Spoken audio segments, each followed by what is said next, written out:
Hey, everybody. Hey, Scott. Hello. Hi. Hello, how are you? Looks like Ms. Shenise is on here too. Shenise is on here. Let's see. Hey, Shenise. All right.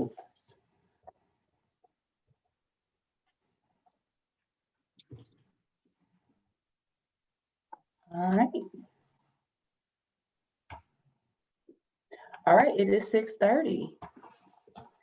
I think we are going to go ahead and get started. Just want to make sure I have the actual list of everybody that's here. So I have Miss Stacey Benson-Taylor, Mr.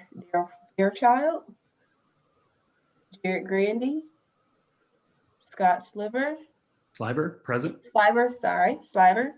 Happens all the time. Sliver, and Shenise Turner-Sloss. Hey everybody, how's everybody doing? Doing well. Good. How are you? Doing well, thank you. Say that again. Sliver. Sliver. You got to kind of spit it out. Sliver. All right. So I think this is what we're going to go with. I know there were two other candidates that were to join us, but let's go ahead and get started because we are live and we will be in it promptly at 8:30. So I want to welcome everybody to the Dayton Commissioner Primary Debate brought to you by the Montgomery County West Side Democratic Club. I'm Davida Lattimore, an employee, resident, and small business owner here in Dayton, Ohio. And now I'm going to introduce to you, or let the candidates introduce themselves to you. And I would like to get started with Ms. Stacey Benson-Taylor. Good evening. I'd like to thank you. You have 1 minute as well. I'm sorry. All right, no problem. Thank you, Davida. Thank you to the West Side Democratic Club. Again, my name is Stacey Benson-Taylor, candidate for Dayton City Commission. And I am running for Dayton City Commission because I believe that I can be a bridge for a brighter future for Dayton, improving on what has not worked for the city and building on what has worked. We have a lot of passionate candidates in this race, and it is an exciting race. But I believe that passion plus experience equals progress, and I bring the experience. I've represented these employees at the city of Dayton before I left my job at the union for 15 years. I represented them through 2 recessions, the loss of a major airline, the transfer of the convention center to a private entity, and then through the last year of COVID pandemic trials and tribulations. And so I know this budget, I know this city, I know what services we need to provide, and I believe that I am one of the best candidates to be your next Dayton City Commissioner. Thank you, You can't miss that. Yeah, right. No, you can't. All right, thank you, Stacey. And next we have Mr. Darryl Fairchild. Thank you, and thank you to the West Side Democratic Club. I'm Commissioner Darryl Fairchild. I'm the only candidate in the race who has experience as a commissioner. I've served over now. I'm approaching the 3rd anniversary of being on the commission. It's been a challenging 3 years, and I believe I've demonstrated strong leadership through very difficult times. And I also have been able to accomplish some of the things that I campaigned on. One of the primary things I campaigned on was to get a plan for our neighborhoods. And within a few weeks, we should have the 4th piece of our vision plan for our neighborhoods in place that will then round out the 4 vision plans for the whole city. For those who don't know me, I'm a lifelong Daytonian. I grew up in Belmont. I live in Dayton View. I'm a product of Dayton Public Schools. I have a daughter who just turned 11 yesterday, who is a student in DPS. And so I've been a part of. Thank you. That's the main timer we have. That is. Thank you, Mr. Fairchild. All right, next up, we have Mr. Jared Grandy. All right, I'm gonna try to not let this timer get me. My name is Jared Grandy. I'm a lifelong Daytonian, lifelong West Dayton resident. I went to Meadowdale High School, then went to Sinclair Community College for a couple of years before attending the University of Cincinnati. I eventually earned a scholarship to Northern Kentucky School of Law. and then came back to the city of Dayton to work for the Urban League, particularly with at-risk youth and youth who had a touch with the criminal justice system. Then I worked for the Dayton Human Relations Council as the Community Police Relations Coordinator, and that gets at the heart of why I'm running. I had a chance to experience the collective strength and intellect and drive of our citizens. And I believe if we build a pipeline between our citizens and our government, then we can get a lot more done with their input. I think they're willing to do the work. I think they have the brain power to do what's necessary. And I think if we invest our money wisely and we invest in neighborhoods and in people, then we can continue to improve our city. Thank you. Take that time. Take that time. Just under the buzzer. All right, so next up we have Mr. Scott Sliver. Very good. Thank you. Thank you, Davida. And thank you to the Westside Democratic Club. I'm running because over the past 10 years or so, actually over the past 30 years, I've been serving the city, but I started running a mobile food pantry about a dozen years ago. And I would have folks come up to me and just ask me if I'd ever considered running for office. They would always say like, hey, you should run for mayor, because they don't necessarily have the language for what we're doing right here. But so that's kind of what spurred me to run. I have a professional background in advertising and marketing. I'm also the senior associate pastor at a church called the Dayton Vineyard that I helped to pioneer. It's a church of 1,500 or so people. I've been appointed to the Landmarks Commission that oversees the 14 historic districts. I'm also a member of the Community Police Council on one of the police reform working groups and on the executive board of the NAACP. Excited to be here tonight. Perfect. Into round 3. All right, and last but not least, we have Ms. Shenise Turner-Sloss. Yes, thank you, Ms. Davida. Thank you to Westside Dayton Democratic Club. Let me ask you a question, Ms. Davida. You like nice things, right? I can tell by the way you dress from the head up, right? So my point is this: I am not here to defend my resume, my passion, or my commitment. I'm simply coming to the Dayton residents to say, I hear you, I see you, and I want to work for you in the next level. And that is as the next Dayton City Commissioner. I've been doing the work for over 15 years. I'm steadfast, I'm committed to it. And we need to really get back to what the crux of the issue is. How do we make sure that the residents in the city of Dayton feel value? We have $147 million that's slated to come to the city of Dayton from federal aid. They need to be a priority. What I mean by they, the people in this community. We have to make sure that we're building on the progress that has been made to make sure that we have policies and programs to address the ills in our community. I'm the candidate. Thank you, Shenise. And again, thank you all for your wonderful introductions. I'm going to go over the rules, but I do want to point out that candidate Jordan Wortham was invited, but is not able to be here today. All right.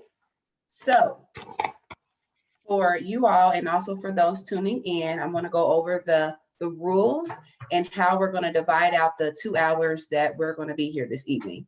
So I will appoint the questions to each of you. Each person has 1 minute, 1 minute to respond. You're on mute, Davida. Just popped up that I was muted. Did you hear anything? Nothing. Oh my goodness. Okay.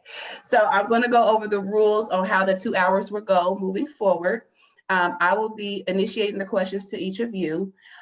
Whoever I ask the question to will have 1 minute to respond. The other candidates will have 30 seconds to respond, but how that will work is that we will only have time for 3. To indicate that you would like to respond, you will have to raise your hand in the Zoom chat. Shenise, I don't know if I went over that with you, but if you go to, I believe, the participants link, there is a raise hand option that you will have to press if you would like to respond to the question asked to the original candidate for that question. Again, only 3 candidates can respond. And then the last 30 seconds of that time will go back to the original candidate who was asked that question. No additional rebuttals will be allowed, and we will only spend 3 minutes per question. During the first hour of the debate, questions will be selected from the questionnaire that was sent to each of you. Questions will not be asked in any particular order. During the second hour of the debate, we will take questions from the audience submitted through the chat. Questions from the chat will be directed at a specific candidate because the people who are watching have that option to do that. If other candidates want to rebuttal or make an additional statement on the question, on the directed question, you will have to raise your hand in the Zoom chat, and you will have then 20 seconds to respond. Since questions from the live chat are directed to individual candidates, we will move forward in some cases to allow more audience questions to be asked. You are welcome to have your team members engage with the audience in the live chat if you cannot speak on the topic. Also, after the debate, you are encouraged to go back and address comments in the chat. There will be a timer, as we have already been accustomed to, on the screen that will show you the amount of time that you have left remaining. Each candidate at the end will give closing remarks, and I again will let you know when it's your turn to give that, and you will have 1 minute. We do not intend to do this, but there is a mute option if you go over time, or if you just so happen to kind of butt into another candidate that is given a response to a question. If you exceed the speaking time multiple times, we will mute your mics in that instance as well and move forward with the debate. Does anybody have any questions? All right, well, let's go ahead and get started. So I have decided to go in the order of the categories, and the first category is on decision-making. And Ms. Stacey, you are first. So Stacey, on several occasions, the city of Dayton has conducted nationwide searches to fill director positions for city departments. More than half of the city employees do not live in Dayton. Even fewer are West Dayton residents. Often, our educated and highly experienced neighbors have to relocate to other cities for competitive work and wages. How will we make sure our West Dayton qualified residents have an opportunity to obtain City of Dayton director, management, and open positions? Excellent question. One of the challenges and obstacles that I've faced has been the promotional opportunities that exist for bargaining unit employees in the city to be able to move into management positions. And so we need to look at those positions because those are resume positions. A lot of our positions are civil service positions, but when we have a resume position, we need to certainly be working with our human resources department to look at the diversity in our hiring processes. And so I would work directly with HR, which I've done the last 15 years, to figure out what exactly is happening and why we do not have a pool of candidates that reflect our city. We should have directors and assistant directors that look like not just the employees, but look like the community that we work with. And so I think the best thing to do is to work with human resources to make sure that our qualifications, our minimum qualifications are appropriate and that we are reaching out to the appropriate candidates.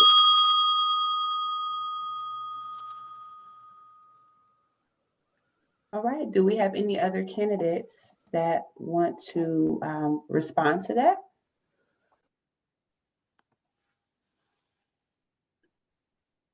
Okay. Oh, Yeah. Mr. Fairchild, okay. Sure. I just want to say that since I've been on commission, we had one nationwide search, and the candidate that emerged as the qualified candidate that we selected was Erica Fields for the director of HRC. And so I don't think having a national search is a barrier to our qualified citizens. I think it gives them an opportunity to demonstrate that they are as strong a candidate as any in the nation. And so I think having the nationwide searches helps to provide credibility and demonstrate that our candidates, people from Dayton, are strong candidates and can emerge in the top. Thank you. All right, Mr. Grandy. Yeah, I think we should invest in our people at an early age to make sure that they develop the qualifications to meet the needs of the position, first of all. And second of all, I think we need to be really intentional about going after people who have the qualifications that live on this side of town. And finally, I believe that we should I lost my train of thought. Finally, I believe that, Let me help you out real quick. So here's the problem, Ms. Davida. We have relied on, the city of Dayton and our administration has relied on third-party organizations to allow to assume the position of hiring. And so what has happened is, because they have allowed that position, we have cut the cost in healthcare, which we know that is of concern, considering that we have suffered a number of revenue costs. But the problem is that we have not created that pipeline. Back in the 60s and 70s, we had a pipeline.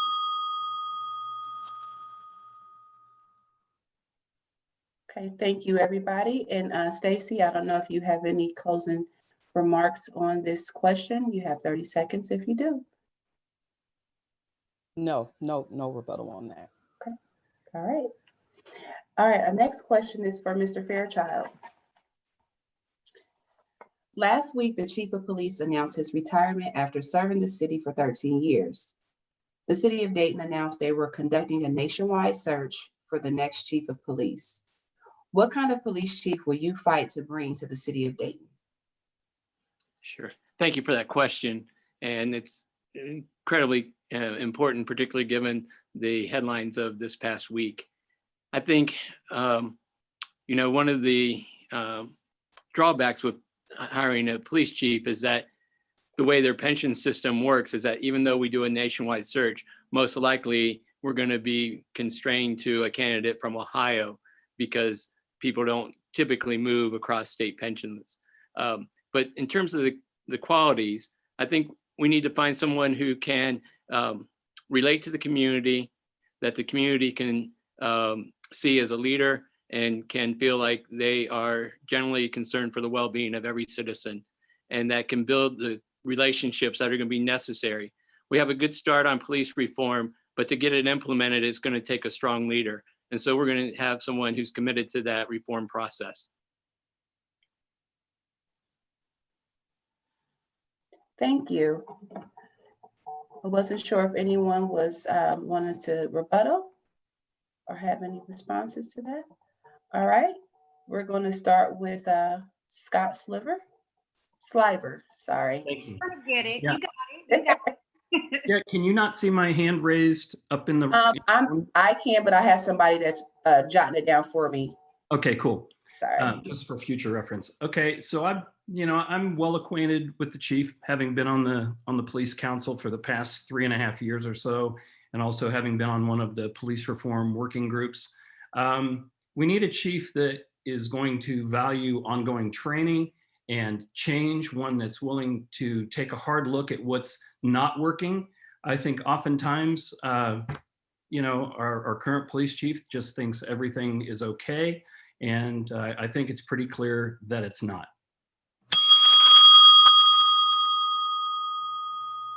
All right. Next we have Jared. Yeah, we just talked about how we need more Dayton residents to fill these director positions. And here we go. We have a perfect opportunity to do that. And what I meant to say last time is we need to incentivize Dayton residents. Residency rules are illegal, but we need to provide incentives. And we have qualified people within a police department, particularly officers of color, who can do well at that job. And the next person has to be committed to listening to the citizens and committed to reimagining public safety, not just these piecemeal reforms, because we would that way. Thank you. Shenise. Yes, thank you. So we are at a very pivotal point right now, considering that with the 5 task force that were developed to create an opportunity to reimagine how we police. So with the police chief announcing his retirement, this gives us an opportunity to, for one, to look at a police chief that meets all of the various criteria that we're looking for in a chief, someone who has a relationship with the community, who is invested in the community, who's willing to.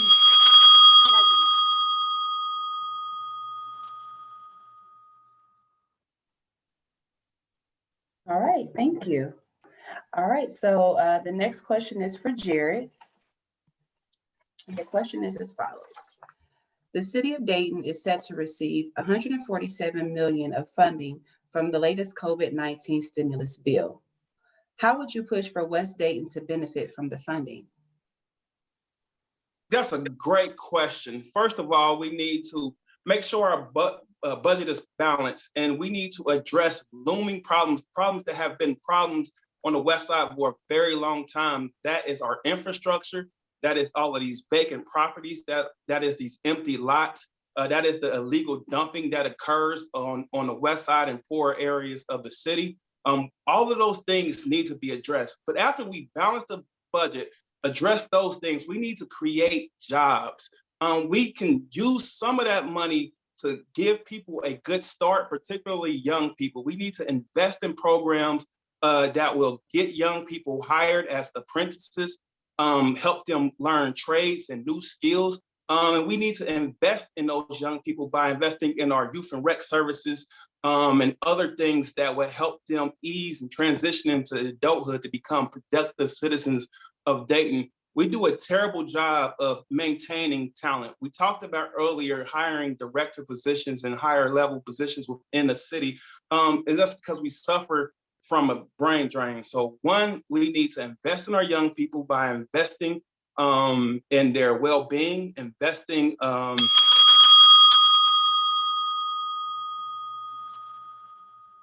Thank you, Jared. This just in, we are now giving each of you a minute and 15 seconds to respond when you are appointed the question. And then for rebuttal, we're giving everyone 45 seconds. And so first up for the rebuttal to this question is Stacey. Thank you. Everyone, we are excited about that 147 million because it will be a shot in the arm.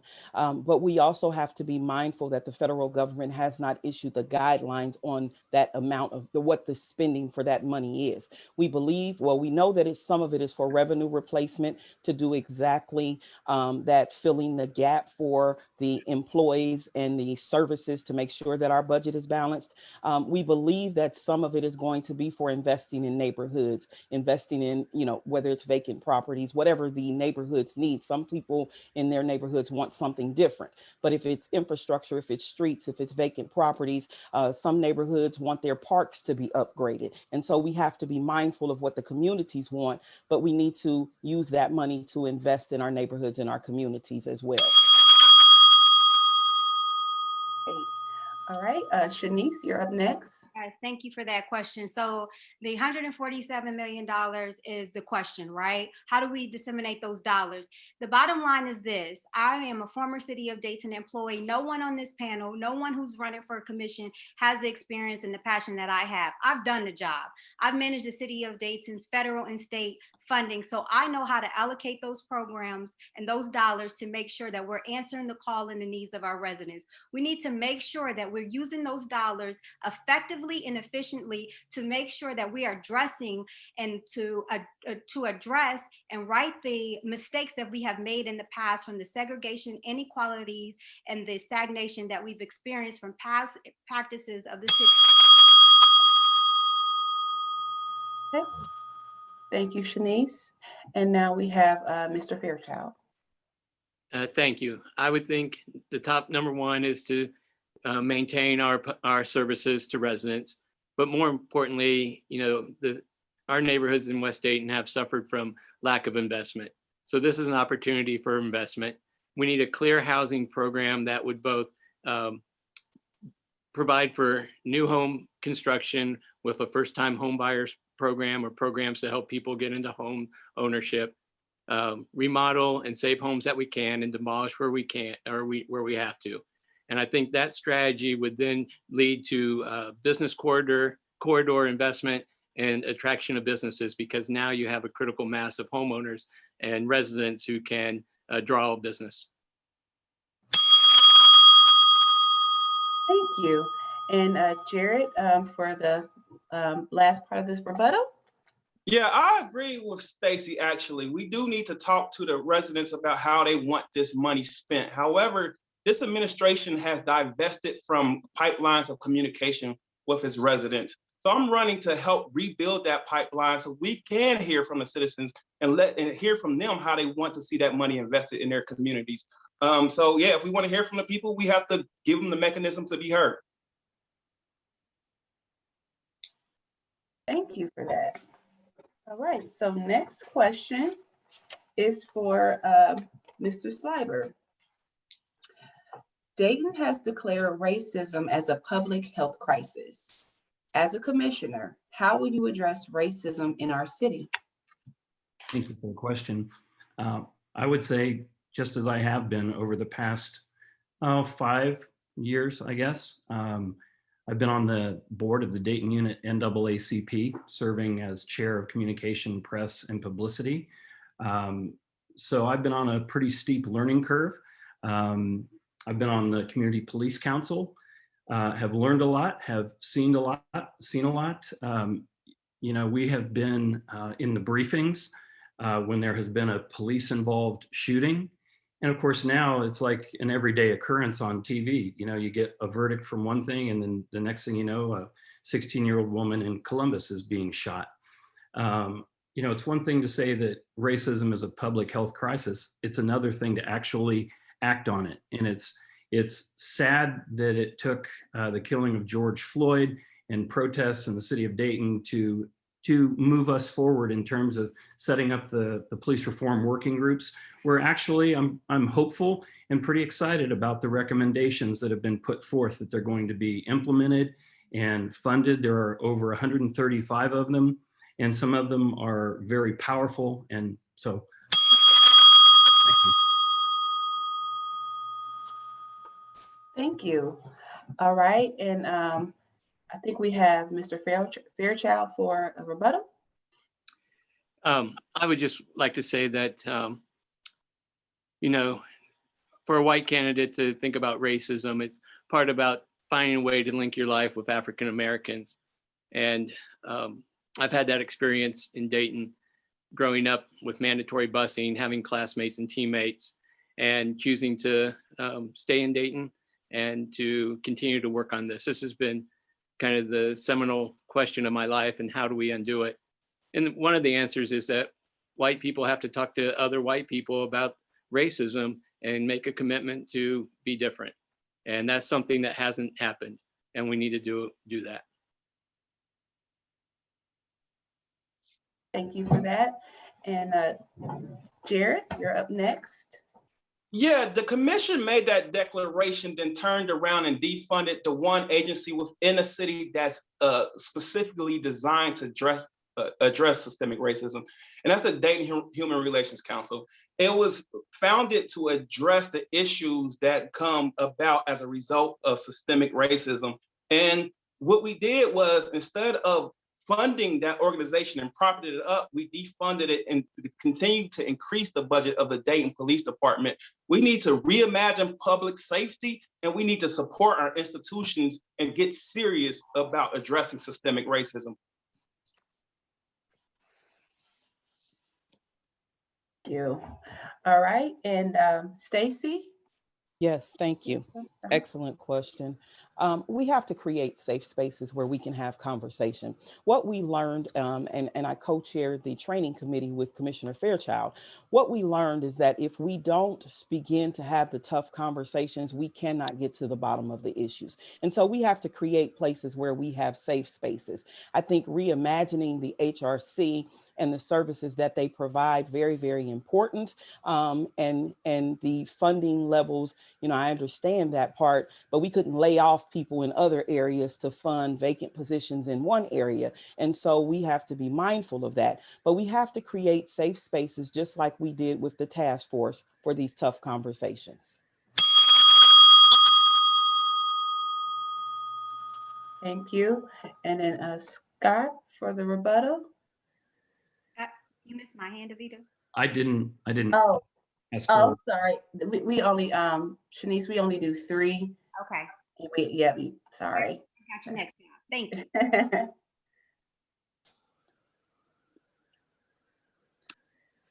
Oh, Scott, you can go ahead. I'm sorry. I didn't raise my hand. Oh, okay. Sorry about that. All right, well, we're going to move on to the next question. And it is for Ms. Shenise. Shenise, candidates often speak of what they will accomplish if elected. How would you work with the rest of the commission to achieve these things? So that's a great question. So because of my background and my experience, I have the knowledge and the commitment to do the work. So I'm willing to work with any and all of the candidates, and how I do so to make that accomplished and successful is because I have the voice of the people with me when I have the opportunity to serve as the next Dayton City Commissioner. So it's a matter of making sure that we know that three of the majority of the votes passes whatever legislation or ordinance or whatever agreements that are set before us.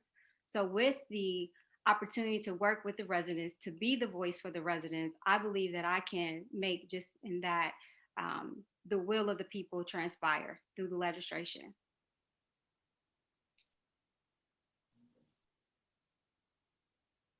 All right, thank you. All right, so I think Ms. Stacey.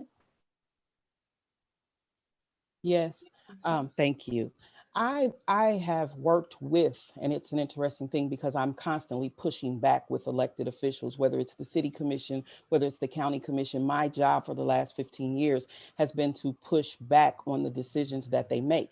What has developed, though, is a level of respect. And so, although a lot of times I'm always questioning what these current commissioners do, we have a great deal of respect for each other and what we do. And I believe it's that relationship that has been built out of sometime a cooperative relationship and sometime a little tougher relationship that makes me a very good candidate to work with city commissioners as well as county commissioners and other legislators throughout this area. Shenise, would you like to respond to that, or? Yes, because of my experience, I'm ready to hit the ground running day one. I have a relationship with a number of the sitting commissioners and with those who have the opportunity to come in once they are voted by the residents in the city of Dayton. My number one goal is to work for the residents of the city of Dayton. We have not seen the success of the residents' voices being heard by a current administration. And so my point is this: those who are aligned with the current administration, they have no say, and I don't believe that they will be effective to making sure that the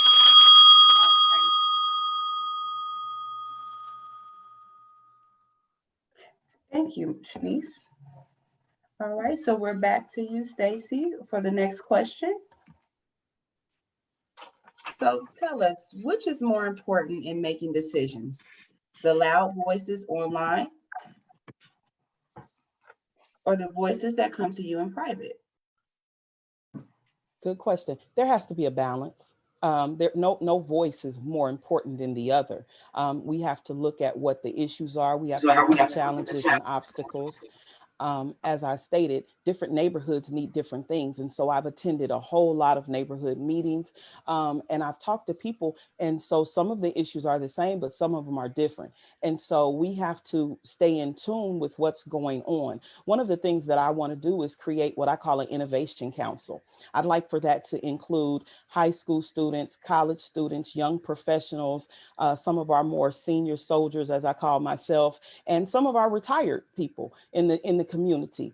And innovation, looking at whatever is going on, similar to the current task force, but not just specific to one topic. It might be innovation and where they see Dayton at. It might be housing, it might be streets, it could be whatever the community issue is at the time that people are really struggling with. But as a union rep, I have spent my career listening to people and figuring out what the needs are. And I believe that it is important, whether it is on the internet or in person. And as a follow-up to the original question, which is more important, the desires of those directly impacted by a decision or those outside of the impacted area? We have to look at who's being impacted. It's like I said, different neighborhoods have different desires. So to redo a park in one area and there are housing or street issues, and then another area is really who wanted the park, that doesn't make any sense. So we have to be in tune with the actual needs that exist. Okay. All right. And I believe Jared has a response to this.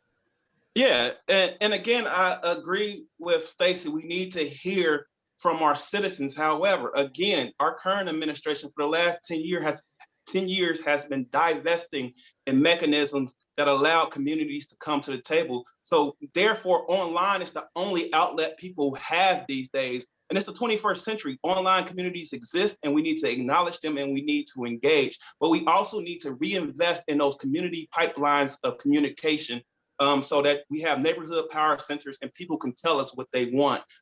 We can't reasonably expect people to be able to communicate if we don't give them a mechanism to do so other than online. And My name's Valerie Duncan. I came in late, so yes. I'm totally missing what the procedure is. I'm sorry. Okay, yes, I will catch everybody back up after this question has been completed.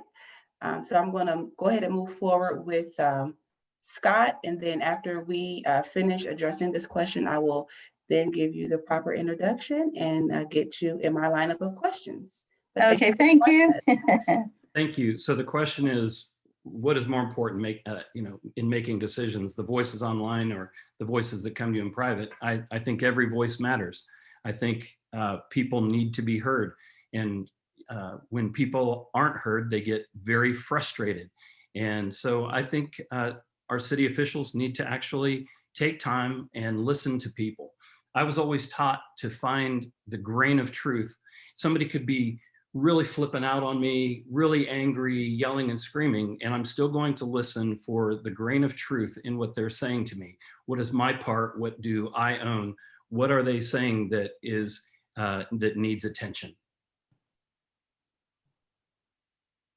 thank you. And next up, we have Mr. Fairchild. I think in making any good decision, you need to hear as many voices as possible. I have a preference for those who are impacted the most by a decision. An example, I've been committed to trying to bring more voices into decision-making, engagement, and participation. One example I can think of is when the hate rally was going to occur in downtown Dayton. There were really three groups of responses. Some said we should do nothing. Some said we should have an alternative event and show our unity. And another group said I needed to be there. That last group was not being heard or respected. At the last moment, the police came and said we could use marshals. I chose to be a marshal, recruited 12 other people with those people who wanted to have their voices heard as well. Thank you, Mr. Fairchild. All right, Stacey for the rebuttal. Oh, I'm looking for the mute button. Mhm. I have none. I think that we all covered it. Okay, all right, thank you. Now, I would like to take a moment to introduce Miss Valerie Duncan, another candidate running for City Commission. Valerie, if you would like to spend 1 minute to introduce yourself to all of us here and those watching. Oh, hi. Hi, my name is Valerie Duncan. I thank the West Dayton Democratic Club for inviting us and providing this Zoom meeting. Yes, there are a lot of issues that are concerning the city of Dayton, and a lot of them have not been addressed properly. One of them is our neighborhoods. We've done a lot of good things downtown on our housing development, but we need to do the same effort with our neighborhoods. And as elected city commissioner, I would do exactly that. Thank you, Valerie. We are so glad that you could join us this evening. I kind of had an order of how I was doing things, so I will add you in my question lineup. I'm going to continue with the order that I currently have. Just a brief description of the rules. I ask each candidate a question. You have a minute to respond to that. Up to 3 other candidates will have an opportunity to rebuttal. And after those 3 candidates have shared their feedback, you have another opportunity to go back to the original question that you were asked for 30 seconds to give your rebuttal as well. If you go over that minute, you will be muted. If there is any talking over any other candidate, you will be muted. We do not want to do that, but if it comes to that, we will. And there's also, when you want to rebuttal, when someone else has asked a question and you want to give a response, there is a raise hand option. If you go, Okay. do you see that on your screen? Is it on more then? I believe if you click the participants tab, Oh, okay, I see it. then a raised hand is a blue hand that you can click. And depending on how quickly you get that in, we will put you in a lineup for the rebuttals. Yeah, I don't see that raised hand. Okay. Well, Look what under you could, reactions as well. yeah, under reactions, there's a reactions tab and then there's a participants tab. Oh, reaction tab? Yes, ma'am. See, I don't see that either. Well, if you There's can't, 3 dots that say more. If you tap that, it should come up. Okay. Disable video received. I still don't see it. I see Well, what- it says participants, share screen, chat, and more. It says disable video receiving. okay, That's so what what we can do in this case, if you would like to rebuttal, you can just physically raise your hand. Raise And, my hand. yes, ma'am. Okay. That'll work. All right. All right. I can do that. Thank you. Thank you very much. No problem. Okay, so the next question is for Mr. Fairchild. All right, so poverty has been an issue for many years. How do you realistically address the causes of poverty? Well, that's a question that we've been facing for a long time. One of the things that the city can do is to have good wages for our employees, because we can help set a floor for other employers in the region. Beyond that, I think, what we know has worked in some places is strong education, so people have opportunity. That works best when we have a 2-generation approach to addressing services for parents alongside of daycare and education for their children. And the city, wherever we can to help support those efforts, would be smart to do so. I think trying to bring jobs into close proximity or making good paying jobs accessible to our residents. For example, working with RTA to get express lane rides from our West Town hub to our fulfillment centers out by the airport would do a lot for our residents, so that they don't have to spend an hour and a half on a bus where they could spend maybe 30 minutes. Thank you. And Shenise for the rebuttal. Yes, in September of 2020, the city of Dayton was named one of the most impoverished cities in the nation. So what we have to do is we have to examine the root causes of how we got to that point. One is we have to have livable wages in the city of Dayton. We have to make sure that we are attracting businesses to our area. And how do we do that? By investing in our community, by investing in our residents to give them access and opportunity for those jobs to make Dayton attractive. Secondly, we have to also look at policies and past practices, one being the dismantling of the lot links program.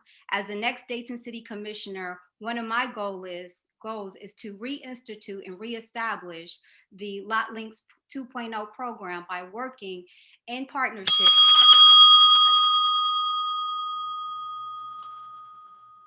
Thank you, Shenise. And Jared, you're up next. Yeah, one thing we can do is support our working families, support individuals' ability to create strong collective bargaining units, and to institute wage theft ordinances. We need to have policy that protects people's wages, and we have to do whatever we can to make sure people have a living wage so they can live comfortable life. I've seen these jobs disappear from our community, and I also seen the benefits being a part of a union can provide. So I have a strong pro-union policy. I encourage you to visit the website to check it out. But we need to support our working families and support their.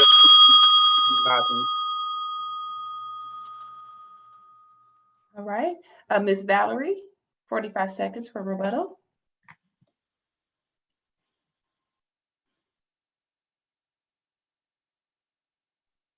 Valerie, you're still muted.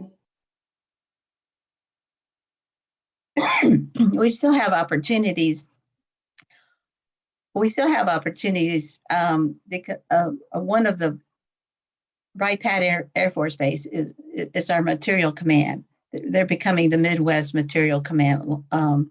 And also they're getting millions of dollars for the Space Force. So we need to help through our development department to locate, to determine what the criteria is to apply for these contracts and cut through the red tape so that our businesses can apply for these contracts and be successful. And then also if there is I'm sorry. Can we give her okay. another 15 seconds? Because I believe we missed the beginning part of your rebuttal, Valerie. Okay, great. Yes, and so through the development department, we can, economic development department of the city of Dayton, we can help these contractors create jobs here in the city of Dayton. Okay, thank you. And Mr. Fairchild, I believe you would like to rebuttal. Sure. Valerie, if you I'm could. going to respond to a comment from the chat. One of the ways that this helps by having wages set, strong family supported wages in the city, is that then it requires other employers in the region to be competitive for good workers, is that they have to match those wages. And then I would say that one of the things I've raised in 2019 is that I think we should add to the city manager's evaluation is how many of our employees live in the city. We should run a city that people want to live in, if particularly that would be a good metric for all of us, city commissioner, city manager, all staff to be evaluated on. Thank you, Mr. Fairchild. And really quick, I just want to go over how we're doing this. So again, the first hour, we're going to be asking questions that were on our questionnaire.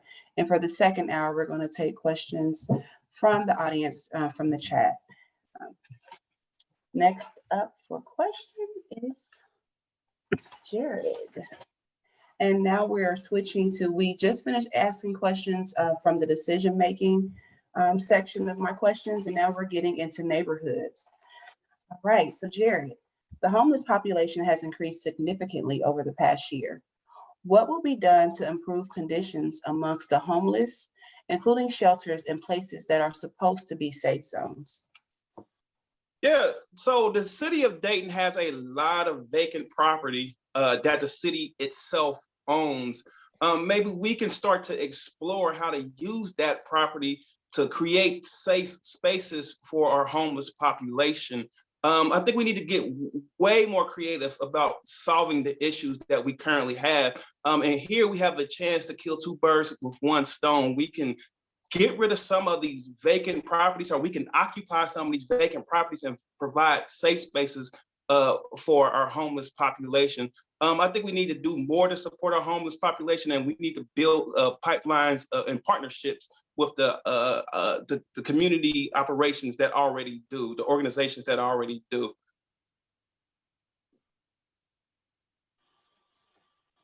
Thank you.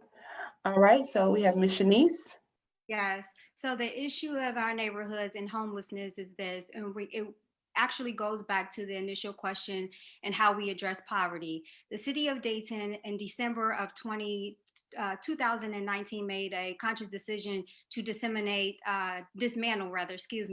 the Lot Links program. What I'm proposing is that we reestablish the Lot Links program to help address the issues of homelessness, but also to help minority neighborhoods and minority communities to build wealth and to build equity. And how do we do that? By giving them access to a number of these properties that are in fact slated for demolition or that are falling in the gaps of out-of-town investors.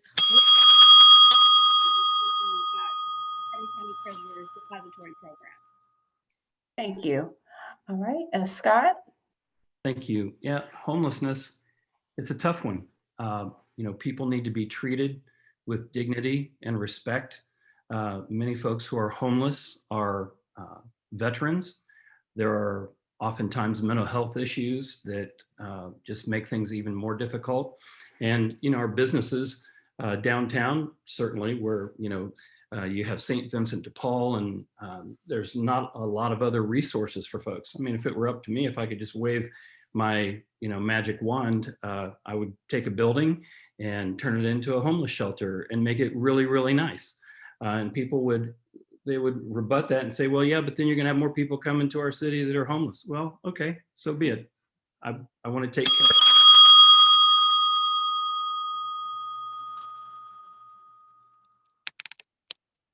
of. Would you like to end with a rebuttal on that? Yeah, I would just like to kind of piggyback on what Shenise said. We had a program, and we've had programs that increase access to housing. For whatever reason, we chose to dismantle those, and we have given large developers favorable conditions for them to come in instead of dealing with the issues that we already have in place. So I think we need to reinstitute these programs that increase access to housing. Thank you. All right, the next question is for Scott. Issue 9 promised improvements to our streets. However, potholes continue to be a significant problem in many West Dayton neighborhoods. What are plans to improve our roads in West Dayton sooner than later? Yeah, what a great question. Well, first I'll start by saying I supported publicly issue 9 back in 2016. I was at the press conference with the mayor and city manager and other community leaders. That money, 70% of that money that was raised by that tax increase is paid by people who don't live in the city, but it benefits our citizens. Potholes are always a problem. I remember when I ran for city commission 6 years ago, this question came up. One of the first questions asked me was, well, what are you going to do about getting Hoover Avenue paved? So I called Fred Stovall and I said, Fred, how's this work? And he said, well, we're getting ready to start paving Salem Avenue. And I said, when was that decision made? And he said, it was like 7 years ago.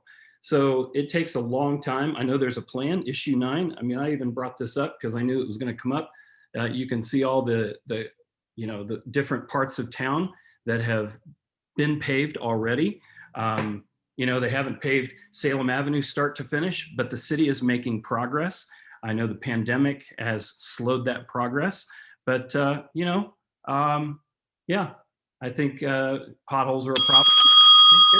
I just have a quick question in regards to that, because somebody like myself, I don't know what that process looks like. So you said 7 years ago, this was put in place and they're just now paving? They Salem paved in 20, I was running in 2015 and Fred said to me, the decision to pave Salem Avenue was made, I think it was 7 years prior. And I said, so I could go on the campaign trail and say, if I'm elected, I could get Salem Avenue paved next year. And he said, well, yeah, you could say that because it is going to be paved. So, issue 9, I think, and Commissioner Fairchild would know this better than I, but there's like 80% of the roads are going to be repaved over the next decade based on issue 9. Don't quote me on those numbers, but it's something like that. So it just takes a long time. They just chip away at it. Interesting. Okay. Ms. Shenise, you rebuttal?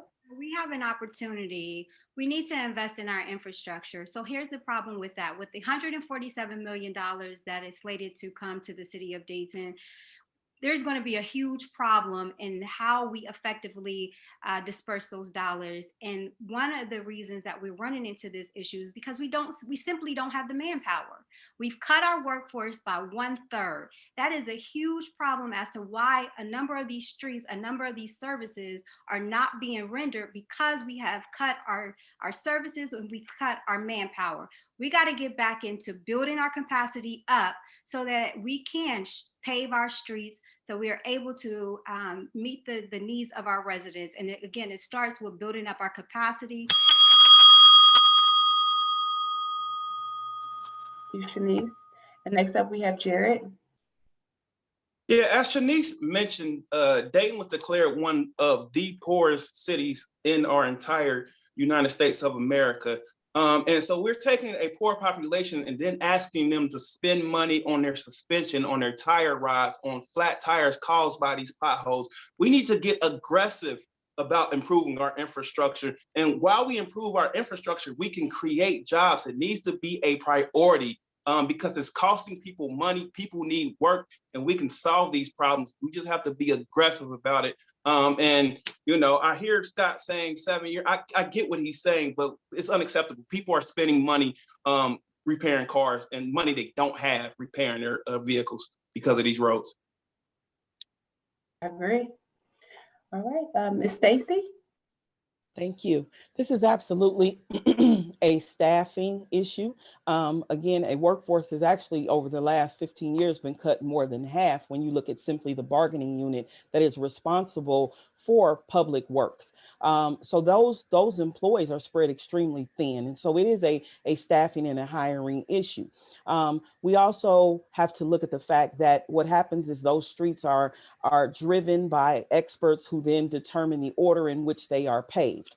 There is also the issue that those streets then have to be paved as it relates to other utility companies putting down water lines, et cetera. So there's some things that come into play, but we need to communicate better with the citizens. Okay, and I think I want to hear from all candidates on this topic. So Ms. Valerie, can you share your thoughts on what are plans to improve the roads in West Dayton? Okay, well, yeah, there is a master plan, and it takes, I think it should be, I thought every 8 years, I'd have to check now, that a road should be repaved. I mean, some roads haven't been repaved over 20 years. So as a city commissioner, I would review the whole procedure about how roads are paved and adjust things accordingly to where the need is. If there are roads that haven't been repaved for over 20 years and they need it, then those should be the priority, and then the list should go down. Okay, and Mr. Fairchild? Sure. When issue 9 was passed, I was a citizen and I raised concerns because I wasn't comfortable with the process. There wasn't citizen engagement prior to this. And so I wanted citizen engagement before we just announced we were going to raise this.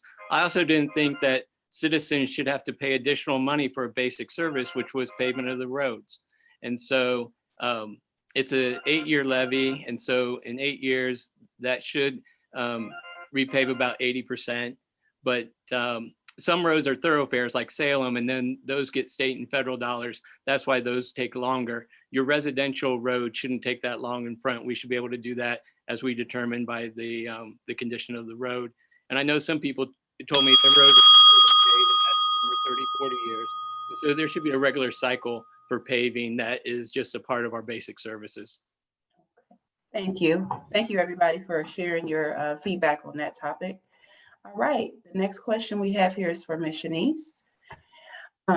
So Shenise, there are plenty of vacant houses in West Dayton, but very few opportunities for West Dayton residents to purchase property in our area.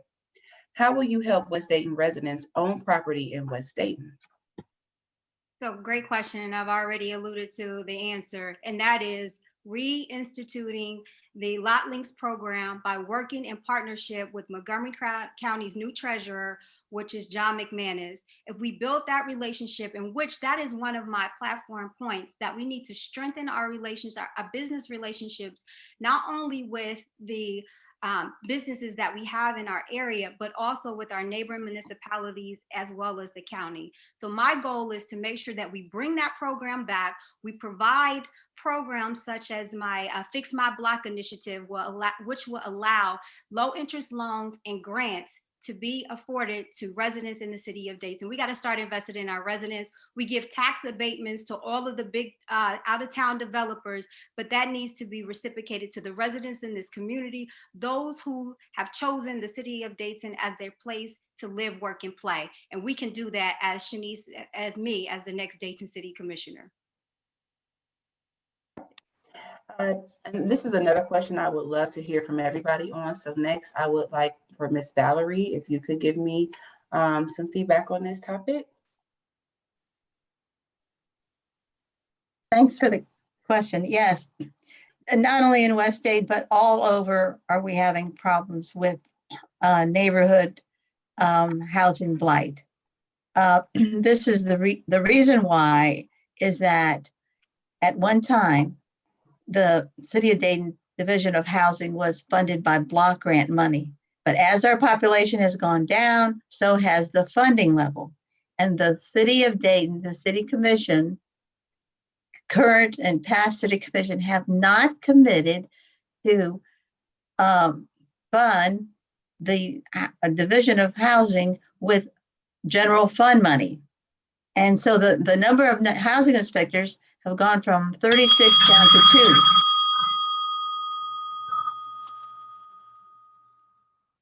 Thank you, Valerie. If I could hear from Stacey.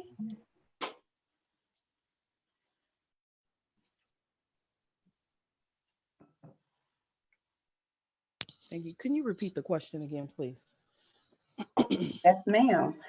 So there are plenty of vacant homes in West Dayton, but very few opportunities for West Dayton residents to purchase the property in our area.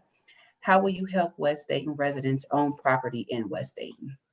So like many of the other candidates, I do believe that it is important that we have an option similar to lot links. There were issues with lot links. Oftentimes the properties that came out of the lot links program ended up back with delinquent taxes, et cetera. So there were some challenges and obstacles to that program.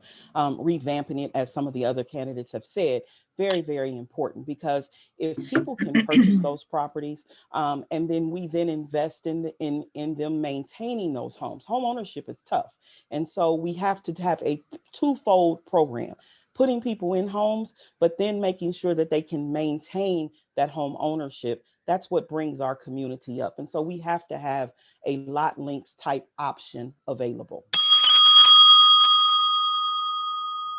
Thank you, Stacey. If we could hear from Mr. Fairchild. I agree that we need to do something, but it's not that homes aren't available, they're available. The question is the quality of those homes. And so I think the city really needs to have what I talked about earlier, is a real strong housing program and neighborhood development vision.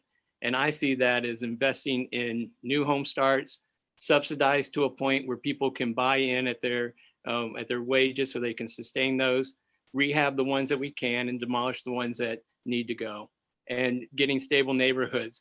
I mean, right now we have a desert, a real estate desert in West Dayton, and we really need to recreate a market where people want to buy homes, maintain those homes, and have the opportunity to sell them. Thank you. All right, if we can hear from Darryl. I'm sorry, Scott. Yeah, thank you. Well, obviously, in order for somebody to own a home, they have to have a job that pays a living wage so that they can afford one. I mean, my wife and I bought a house at West 2nd Street in Euclid. It faces the back of Mount Enon Church. We paid $35,000 for the house that we live in. It's a beautiful home. They're affordable. And I think if a person has a job, we should do everything that we can, provide grants or low interest loans so that people can get in the home. The difficulty is so many of the homes have been stripped of their copper, or, even if you gave somebody a home, it needs a new roof. Do they have the $10,000 that it's going to take to put a new roof on it? So, but I think there are homes available, and we should help people get into the ones that are available. Thank you. Thank you. All right, and last, Jared. Yeah, I could reiterate what every other candidate said, and I agree with them. But quick story, when I was a teenager, my family was homeless for a couple of years. However, a new development arose in Southern Dayton View, and as a part of a community benefit agreement, some of those houses had to be mixed income, reserved for low income families. Because we had that policy, because that agreement was in place, my family found a safe space to live, and I was able to finish high school housed and secure. And we need to be more aggressive about creating these safe spaces and doing what's necessary to help our most vulnerable population. Thank you, Jared. All right, so we are going to go to our last question as far as the questions that I have here in my questionnaire, and we are ready to take it to our audience. But before we do that, I would like to appoint this question to Valerie. Valerie, many renters live in houses that lack necessities, water, heat, working applications, and etc. How will your administration ensure property owners provide residents livable conditions? Well, that's a good question. And again, that's that's one of the ways is through our housing division. It has a code where it has requirements of every rental property still has to meet certain code requirements, but there's not enough inspectors to make an annual inspection like we used to do that. Also, just to piggyback on these for West Dayton and the other neighborhoods, we can create tax abatement areas for low and moderate income families. We have them for high income families. That's downtown, and the people the corporations that can put in these lofts. We should have a tax abatement programs for low and income housing. And yes, there should be low interest loans, and there should be where we can turn around these houses, and for $1, a person could become a homeowner. There's so many programs that we have discontinued, and we need to restore them. Thank you, Valerie. And I believe we had Stacey who would like to respond to this as well. Yes, definitely have to create opportunities. And I think we do that through communication. We have to be mindful that the city doesn't have an end-all open budget and that the statutory services have to be provided first. Then when we look at investing, I think we also need to be creative and look at how we connect people with the services and the grants and the options that provide these things.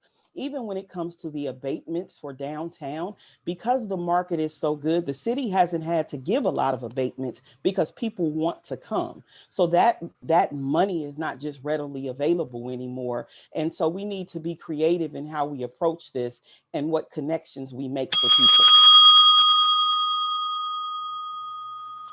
Thank you, Stacey.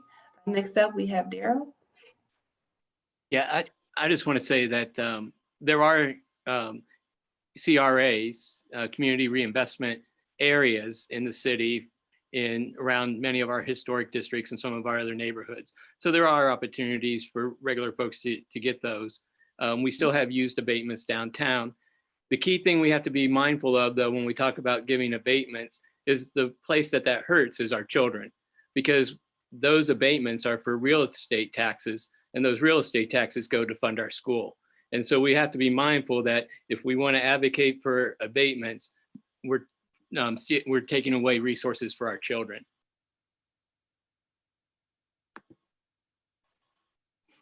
Darryl. And Shenise? Yes. So I think we address this issue twofold. We have to, again, make sure that we, in fact, provide those opportunities, but we need to reimagine how we are utilizing our housing inspection staff. As already mentioned, our housing inspection staff went down from 36 housing inspectors for 65 neighborhoods down to 2. So we have to reinvest in our staff and building up that capacity, but giving them the opportunity to provide access to low interest loans and grants so that our homeowners, our residents, our tenants and those who are living in the city of Dayton have opportunities for those available services to make sure that they're living in decent, affordable housing. I'll share this real quick. This summer, I had an opportunity. That is the issue, that people are living in structures that are literally boarded up from the back to the front, from the back door to the front door to the windows. All right. All right, so now we're going to take it to the questions from the audience.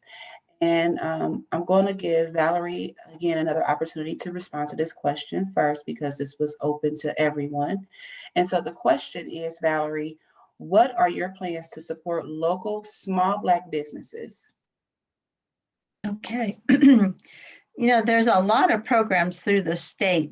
Now with this COVID-19, there's all sorts of programs because of the federal stimulus money. They have a lot of loans, low interest loans, and even grants for small businesses. And again, that's our development department needs to help, and our public relations department through the manager's office needs to help educate our small business owners as to the availability of these grants and loans. And then also we can assist them again to cut through the red tape and educate them as to what the criteria is so they can make applications correctly and make sure that they get to the proper state of Ohio small business development department.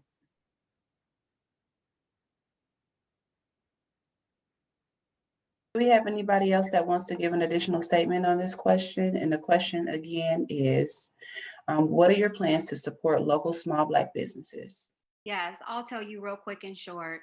My plan is we have an initiative, Cut the Tape, and what we're speaking of under my candidacy is that we're going to provide those low interest loans. We're going to provide and making sure that we give grants to small business owners in West Dayton. And how do we do that? First, we need to make sure that we reinvest in our HRC, our that program, to provide that technical assistance that's needed for our small and minority businesses and contractors in the city of Dayton.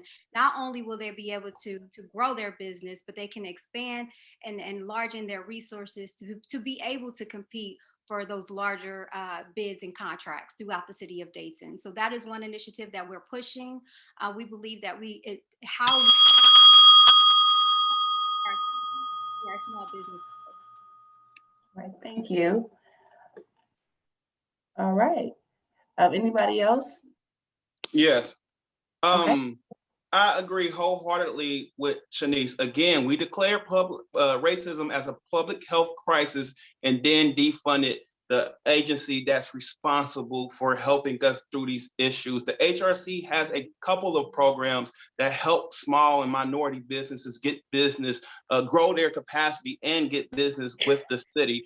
We can't say that we're trying to address these issues and then don't support the agency that wants to address these issues. And also, there shouldn't have to be a go-between. There shouldn't have to be a middleman. The city should do a better job communicating with its small and Black-owned and minority-owned businesses. The city doesn't do a good job with that right now because, again, they cut off all mechanisms of communication. We need to reinstitute those of communication and communicate directly with our small businesses and Black-owned businesses. All right, thank you, Jared. All right, this next question came in specifically. Oh, I'm sorry. Did you have a rebuttal, dear? Well, I just wanted to add that, one of the reasons that I voted no on the current general fund budget was because we were underfunding the HRC, and that's where the Business Technical and Assistance Center is. And that's a key tool for our minority, small business, women-owned businesses. I've worked with that department since I've been on commission, and I'm proud to say that we've seen at least one company come through and get a demolition contract that hadn't got one otherwise. And so I was proud of that opportunity. And then this is where I think we can use some of those dollars from the rescue fund to invest and make real our commitment that we did when we did the arcade. We've said we're going to take that out to the neighborhoods, and we've got to make sure that that becomes real. Thank you. And Darryl, this question came in specifically for you. So the question is, Darryl, how will you use lot links differently to avoid outside investors taking properties? Well, I think that was a weakness of the Lot Links program, and I think we've overestimated what the Lot Links program can do. The Lot Links program simply allows the land bank to clear off the back taxes and make it available. And it doesn't provide the resources to bring that house up to a livable standard. It doesn't ensure that it doesn't incentivize first-time home owners. And so I think that's why we need to have a robust housing development program. I think lot links, people are, think about lot links because it was the only tool that we offered, and that was wrong. What we need to have is a robust housing development and program in place of it. And so that's why I thought that the lot link should be set down, but that we needed to replace it with something. And that's what I've been working for is replacement. We have used that land bank into 2 of our neighborhoods, the Pineview neighborhood and now in the Huffman area. And I think we're learning how to use that process better than what the lot links program allowed. But I think that people are right that we need to have some programs and invest dollars into them to create opportunities for homeowners. Thank you. Does anybody else have? Yeah, I responses? agree with Commissioner Fairchild. Lot links didn't go far enough, but we threw out the baby with the bathwater. We wasn't supposed to get rid of the whole program. We were supposed to rethink, reinstitute, reimagine what it looked like. And he's right. It's really dependent on the county. And from my perspective, the city has had a terrible relationship with the county. We need to sit down with the new treasurer, Mr. McManus, and hammer this thing out so we can create policies that get people the houses that are vacant and become eyesores in our neighborhood. Thank you, Jared. And I believe I saw Valerie raise her hand. Yes. Okay. The lot link said did have a lot of problems with it. They need to recreate a new program. And now they need to go back because some of these investors have, they outbidded the residents that were interested in these properties. After you allow a property to go without paying a taxes for so long, and then you come back, these property owners wanted to come back, resident owners wanted to come back and purchase these properties, like say for $6,000 or whatever. Well, these investors came in and swooped them up. They spent sometimes $20,000 on a house. There's one off of Fairview, and now that house is going to be there because it's going to cost $60,000 to fix it up. So now they're going to spend $80,000 on a house that's not even worth $20,000. Thank you, Valerie. And Scott, I believe you would like to respond to this as well. Thank you. Okay. I don't know if you've ever pulled up the county map of properties that are delinquent on their taxes, but I was in a meeting with the North Main Corridor Planning Group a while back, and they had a mounted map of delinquent properties just from North Main, like say from Helena Street up to maybe Hillcrest. And the map was just littered, sprinkled with red of properties that are delinquent. So it really is a problem. And there's, we need to figure out how to bring back the program and how to make it work for citizens that are here so that they can own a home, not just for outsiders to. Thank you. All right. So this next question, I am. Davida, do I get the rebuttal? Sure. Yeah. Yeah, I saw Deja had a question. I'm not sure how to articulate this stronger. Lot links, I think the Huffman district is going to help us develop the program that needs to be in place, because what we're seeing over there is that in some places they're not markets for the houses that are abandoned. And so then the question is, what tools and resources can we bring alongside of the wiping away the taxes, which is all that the lot links program was able to do. And that program that then has development, we can control who receives those properties more so than we did with the lot links.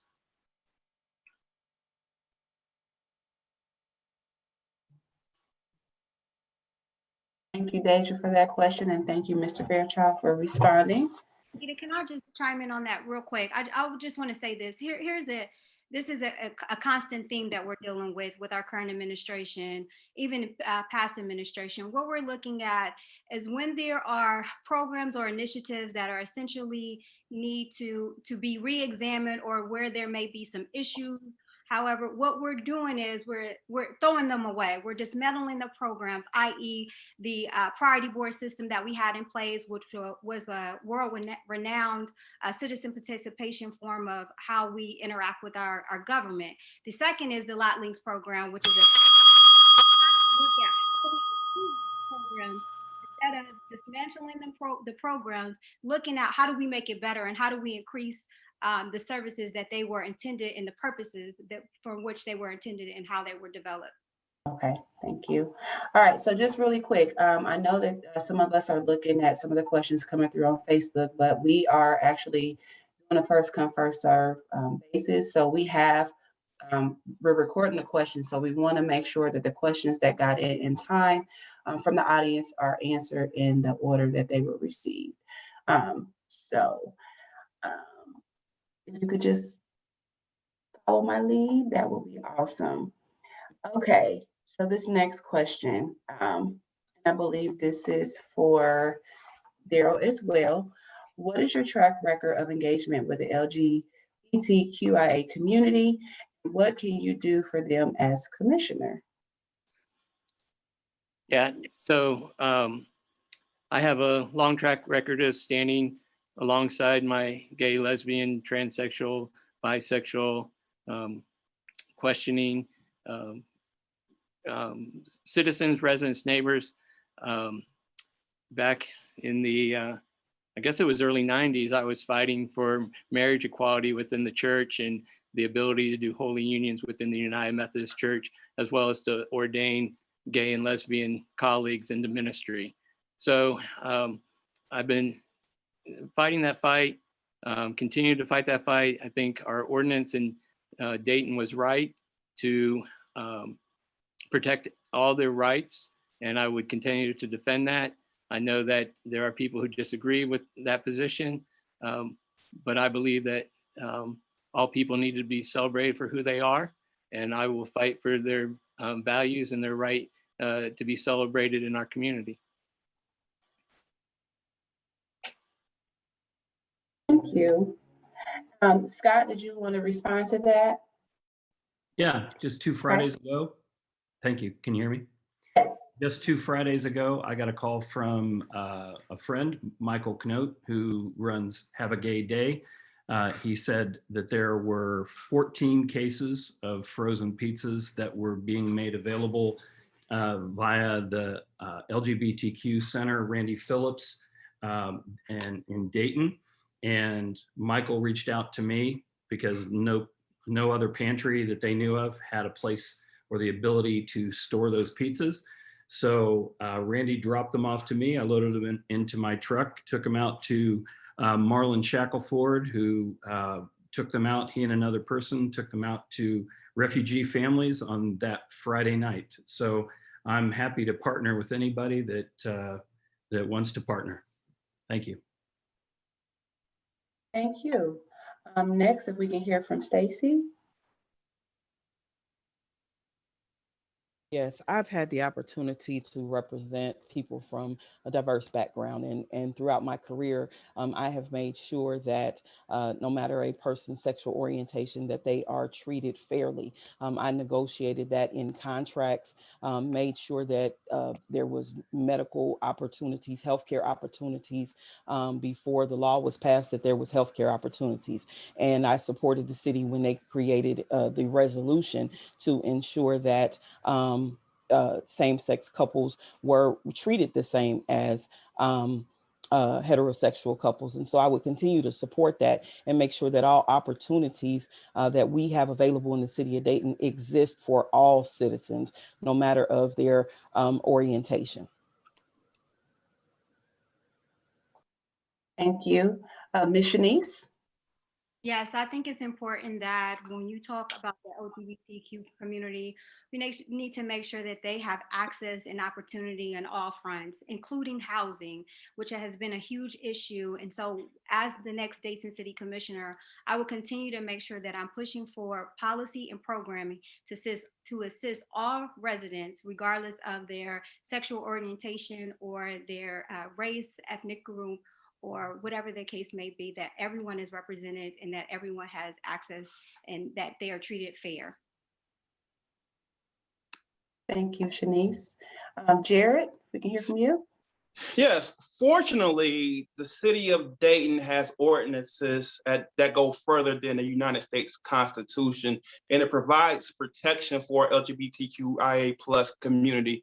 And I hate to belabor this point, but again, we have defunded the only agency that's designed to enforce the ordinances that provides protection for this community and other marginalized communities. So in order to not be performative about our support, in order to actually support that community, we have to fund the organization that actually provides protection for that community. And I would never pull, I have a gay friend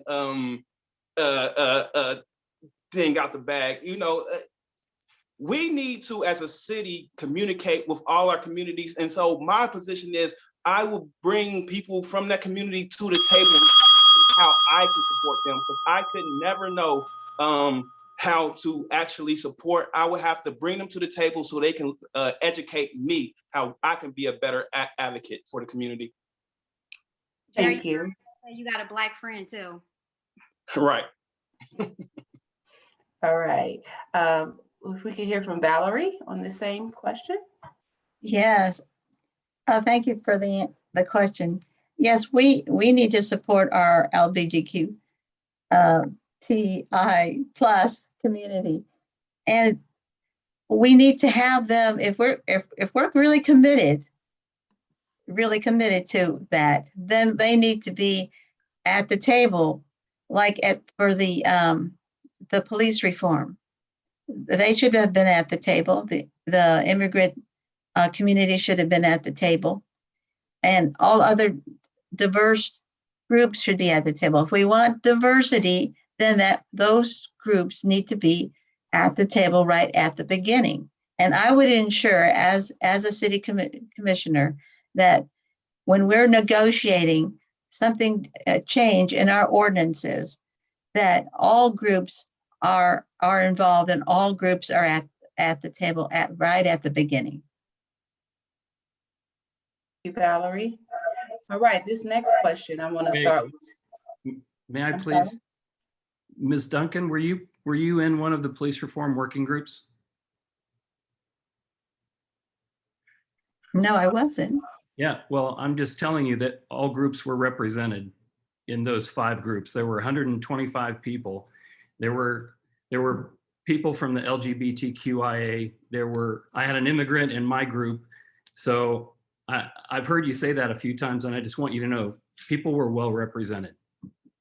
Well, I'm glad, but that's what I would ensure at every instant, that we would have all people involved, so that we were really ensure that there is diversity. Thank you all. We need to move on. So my next question, actually, we're going to start with you, Scott. If you could pass 3 laws immediately for the city of Dayton, what would the focus of those be? 3 laws? If you could pass 3 laws immediately for the city of Dayton, what would the focus of those be? First one, I don't know that I would call these laws, but let's call them ordinances, okay? Resolutions. One of them would be from my police reform working group. I don't know if you're aware of this. I was in the community engagement group, and a 14-year-old or a minor can waive their Miranda rights when they're being questioned after being accused of committing a crime. They can be alone. They would not have a parent, a guardian, or an attorney present. And I mean, it's stunning that that can actually happen. So that's one of the recommendations that our group proposed. And so I'm hopeful that that will be passed. So because the police in our group voted against that, and one of the police actually said that that they needed every tool possible in order to get a conviction for a crime. And I said, oh, so that includes violating my 14-year-old civil rights. I know that was just one. My time is up, but I'm happy with that one. Thank you. Thank you, Scott. If we can hear from Stacey, same question.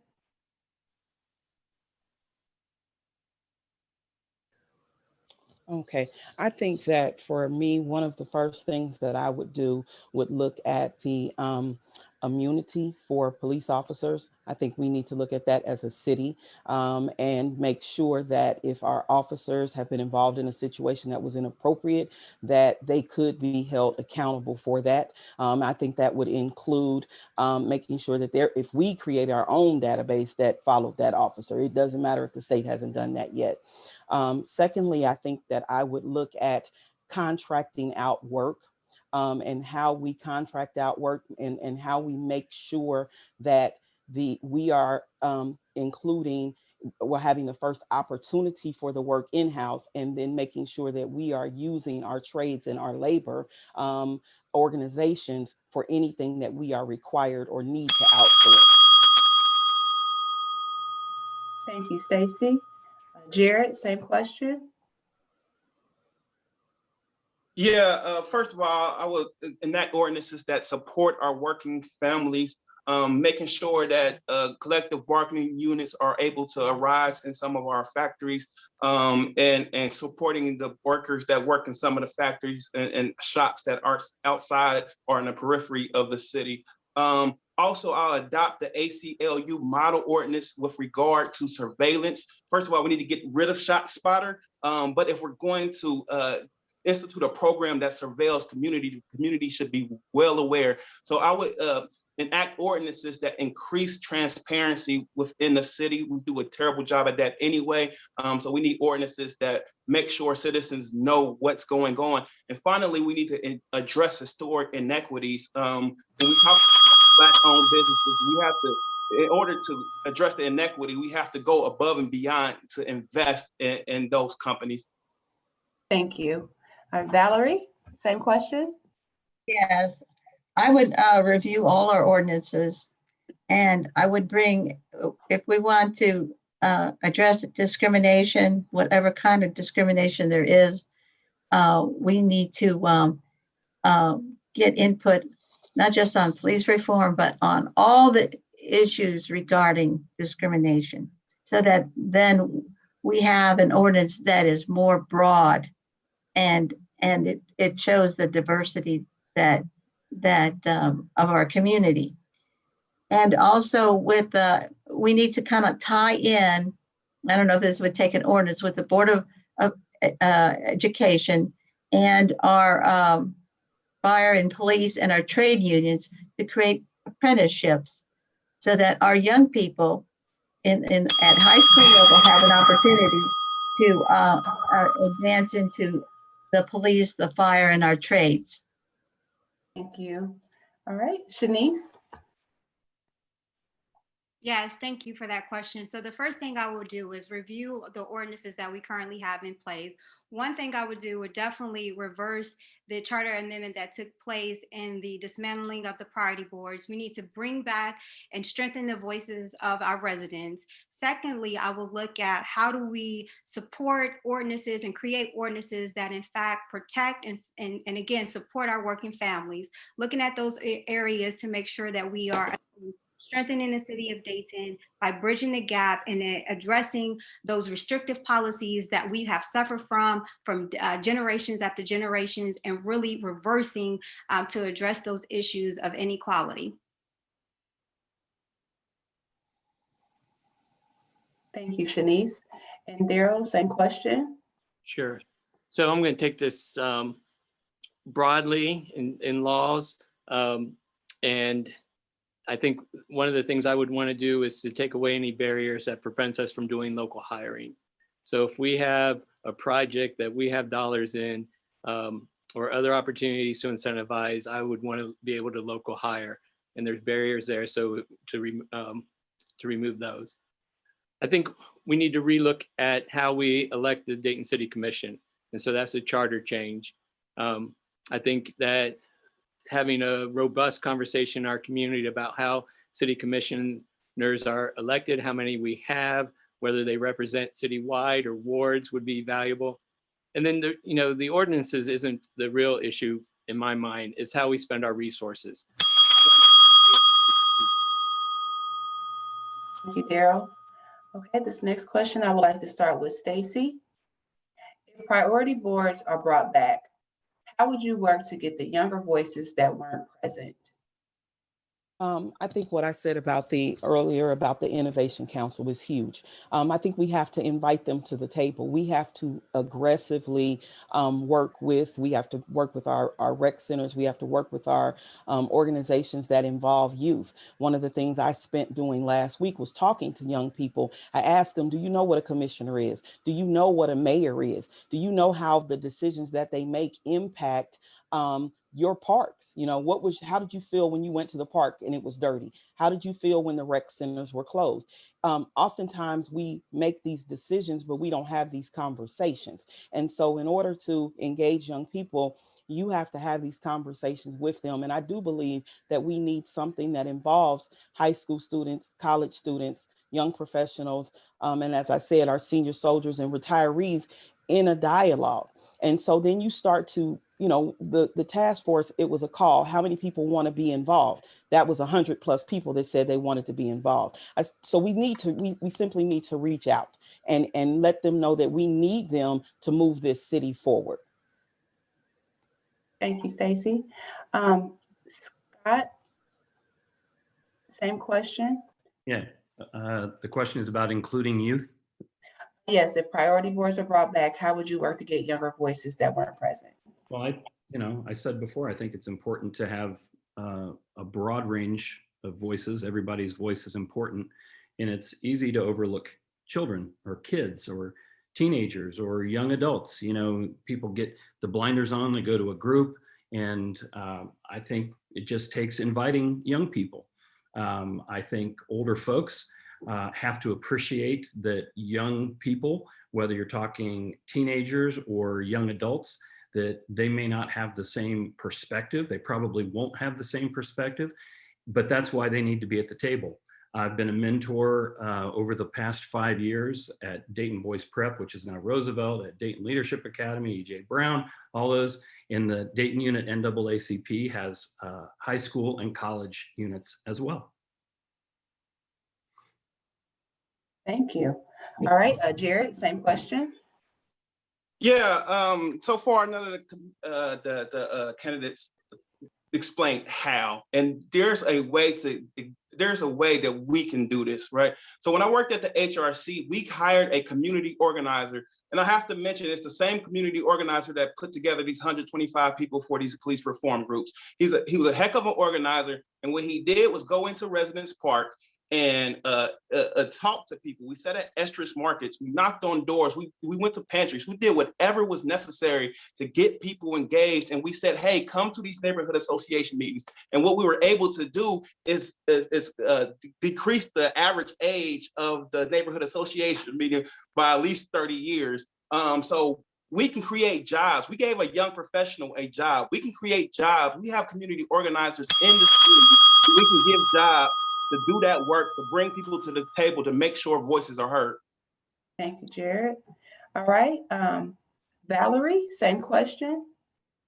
Yes, I would have the young people be represented on the priority boards and on the various committees that there are, and set up a special committee so that it would be a youth committee, so they could address our parks, our recreation centers, what's lacking in them, also what maybe different programs could be in our school systems, and that we need to start educating our young people at grade school level about civics, our civic duty, about voting. What is a local government? How do the commissioners get elected? What are their duties? What's their function? We don't. This is totally not taught in our school system anymore. Ms. Davida, can I pull on that thread a little bit? Because I really agree with Ms. Valerie. She's absolutely right. It's a piece of education that's missing. A lot of people in the city of Dayton, they don't even know what the priority board was or is, or even the possibilities of how we can revamp the priority boards and bringing a younger audience and younger participation. And it starts with making sure that there is education at the grade school level onto high school, and bridging that gap, creating opportunities to learn about the model cities, the priority board system, which in fact was created out of the Model Cities program due to the riots of the 1960s. A lot of people don't know that. The priority boards was instrumental in making sure that a lot of the seasoned workforce that we have in place, you talk about your senior soldiers, as Stacey alluded to, they started through the priority boards. But it starts with education. Thank you, Shenise. And Darryl, if you want to Sure. share feedback on this question as well. Yeah, I'm having a hard time with this question because working here at Dayton Children's Hospital, what I'm seeing is a crisis of mental health issues with our young people. And we have a lot of our young people really struggling. And so my thinking is, how do we help these young people who are merely trying to survive? And how do we get them the mental health services? How do we build the relationships to help them healthy? How do we get them the food, the shelter, a safe neighborhood? How do we get them a neighborhood without violence so they're not traumatized? And so that's the question I'm trying to figure out, and how we can do the mentoring, put in the programming in place to build the relationships with young people. And I think at some point for some of these, we also need to think about a job program. So I think those questions. We're going to do that with $147 million with a new slate of commissioners. We can make that happen. You're absolutely right. Mental health is an issue. Thank you. And we have to hire young people to communicate with young people. We can create jobs. All right, so this next question, we're going to start with Shenise. What is one policy that you think you'll be the only commissioner that supports it, and you'll have to fight to convince others? And I'm gonna ask that again. What is one policy that you think you'll be the only commissioner that supports it, you'll have to fight to convince the others to support? I think we need to re-examine how we look at our commission, and Commissioner Fairchild talked about this. We need to, right now we have the model of city manager form of government where we have 5 elected officials out of the 140,000 in our community in terms of our current population. Those 5 elected officials, are we in fact doing a disservice by only having 5? Do we need to look at a model where that is potentially that may resemble an Ottoman system? Should we have 7 elected officials for the 7 quadrants of the city of Dayton? We need to look at how we are truly representing the residents in the city of Dayton. I will be the first to stand up and to speak out on that issue, and to first bring it to the residents for them to have a say if that's in fact something that they would like to see that is an instrumental in how we are governing, and then secondly, how they can have effective leadership that can attend to their needs and their concerns on the one-on-one basis. Because at this point,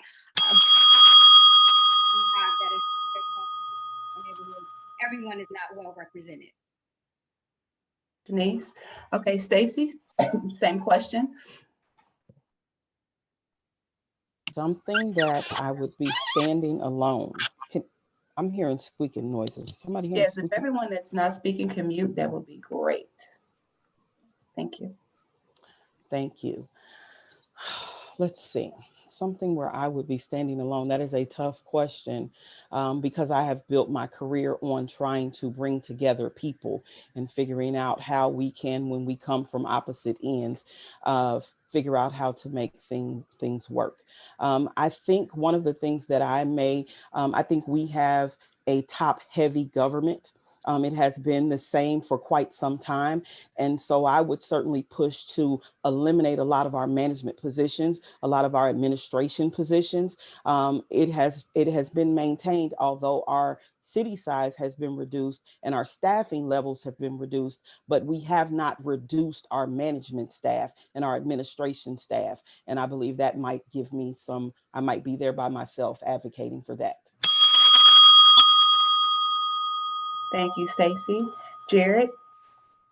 Yes, I have maintained that we have to reimagine public safety. I think about the tragic video I just watched of Ma'Khia Bryant and how an armed police officer wasn't necessary in that particular situation. I worked with 3 amazing community advocates, Marlon Shackelford, Darren Bird, and Tony Ruby. If we would have hired more people like that and less armed police officers, less arms of the state to deal with these issues, I think we can make more significant progress, and I think we can make communities safer that way. We have to reimagine how we think about how we keep communities safe, and I'm willing to fight tooth and nail for that. Thank you, Jared. Scott? Yep, Jared stole my thunder, but we were on the CPC together, so I know we think very much alike in that regard. I've been in so many meetings where citizens just weren't heard. And it always felt like we were just coming up against a wall.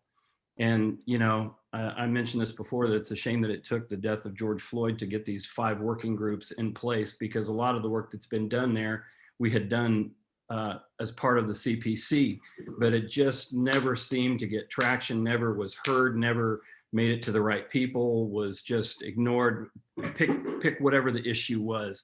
But yeah, I think we need to reimagine policing, and our citizens are afraid, not unlike the Army officer who said, "I'm afraid to step out of the car," and the officer pointing the gun at him said, "Yeah, you should." Thank you, Scott. Darryl? So I have a track record of standing up as a lone voice. I've stood up for neighborhood development, and I've stood up for our young people, and I've stood up for the HRC. I also was, when I came on the commission, someone who wanted to protect our water. And I found that the best way to do that was a charter change. And so through education and working with my colleagues in city administration, the law department, was able to get them to see that how important that was, and to get that on the ballot this May. So I encourage everyone to vote yes on 8. 8 is great. Let's protect our water from privatization. But in terms of how to move this forward, I think engaging the citizens, if we want quality programming for our young people, our citizens need to speak up and make every candidate in this race know that that's a priority and that we want that. And if we have citizens demanding that, the next commission will make sure. Thank you, Darryl. Valerie?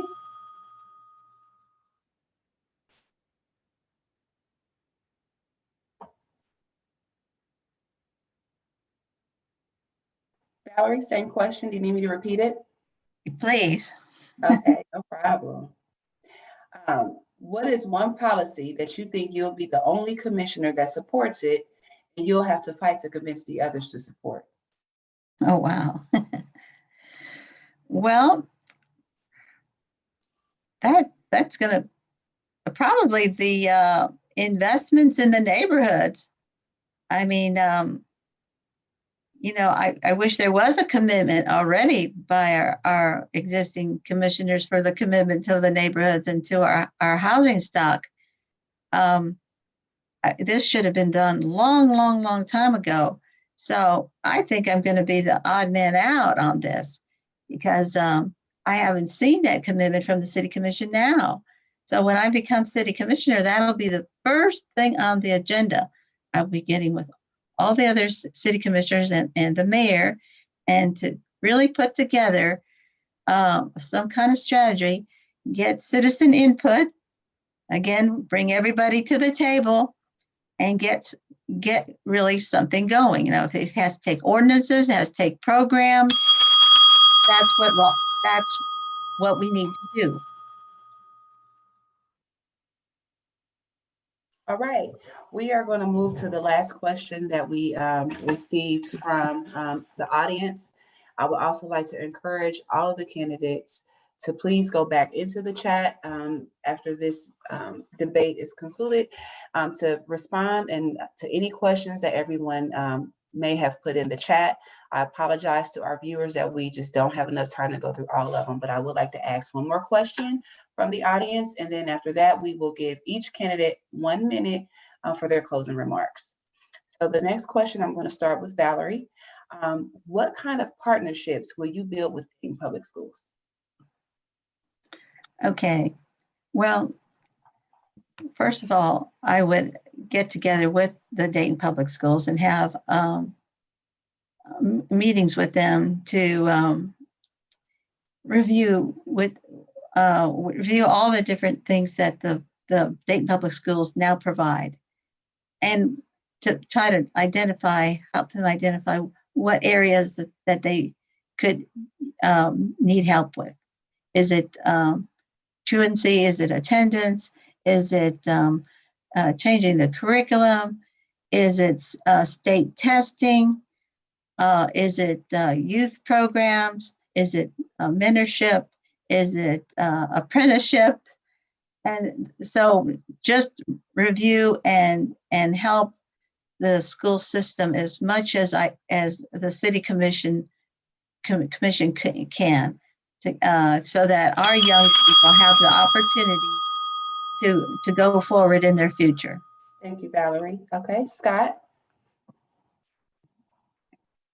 Thank you. You know, the role of the Dayton City Commission is to come alongside them. You know, the Dayton Public Schools has its own school board. I know most of the folks on the school board pretty well, and I would certainly come alongside and offer support for whatever they need. I would ask them, how can I help you? How can we help you? I've been a mentor in schools, spoken in schools many, many times, and I've seen firsthand the issues that some of the schools, you know, some of the ones that I've been in are facing. One of the schools, they couldn't even get, you know, substitute teachers. So I would go in to meet with one of the kids that I was mentoring at lunch and ask them about their day, and they're just, you know, they just are unsupervised. So, you know, I love the idea of improving our education system. It's going to benefit our kids so that they can graduate, hopefully go on to college and make a living wage. Thank you, Scott. Jared? Thank you. Yeah, we all have friends. One of the reasons I voted against Charter Amendment 4, which is a pay increase for our city commissioners, is because we don't talk about the fact that every city commissioner has a legislative aide. My directive to my legislative aide would be to go over there to Ludlow and meet at least once a week and be well aware of the policies and the things that are going on with our school systems and report back to me weekly on this and figure out how we can partner to solve these issues. Again, we have ways of communicating, but we just dropped the ball. We don't do a good job communicating with our county, and we don't do a good job of communicating with our school district. All of these things exist together, and we have to collectively work on these issues. That's why I start my platform with this idea of collective impact. It takes all of us. It takes all the brain power. It takes all the passion. It takes all the drive to address these gigantic issues. And I believe that together we can do it. Ms. Davida, may I? So here's the bottom line where we at. Thank you, Ms. Davida. I appreciate it. You can't have a healthy school district if you don't have healthy communities. And that's exactly where we are. Darryl, Fairchild, and I, we talked about that in 2017. And here we are again.